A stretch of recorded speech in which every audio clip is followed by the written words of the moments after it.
The secret in the cellar.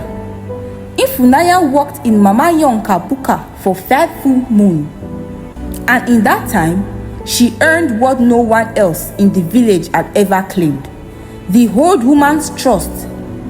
She was quick with her hands, silent with her question, and respectful of every rule.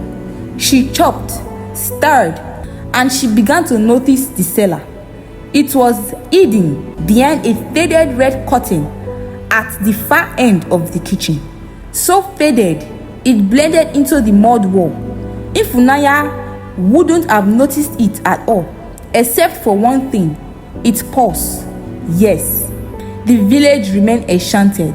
No one questioned where the meat came from. No one wondered why the stew had a new flavor every week. No one noticed that sometimes someone's child just vanished.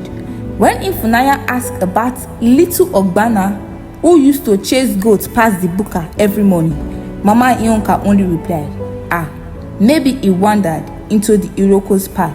You know children, they get swallowed by trees all the time. Ifunanya forced a smile. One night, when the buka had closed and the fire died down, Mama Iyonka left to fetch herbs. Ifunanya waited, then crept into the kitchen. She put back the red curtain behind it. Steps led down into darkness. She lit a small oil lamp and descended. One step, then another, heart pounding like talking drum in her chest. What she found below stole breath. The cellar was a chamber of horror. At the center was a massive black cauldron. Around the chambers were cages, filled with children, silent, eyes wide, their mouth sewn, and beside it all, Mama Iyonka's knife, long, curved, and humming like it had a soul of its own. Ifunanya stepped back, horrified. A sharp cry rose from her throat, but she swallowed it. Then she heard it. It is ready. She turned slowly. Mama Iyonka stood at the top of the stairs, her body backlit by the flickering lamp. I told you never to ask what's in the pot, she whispered, but you didn't listen.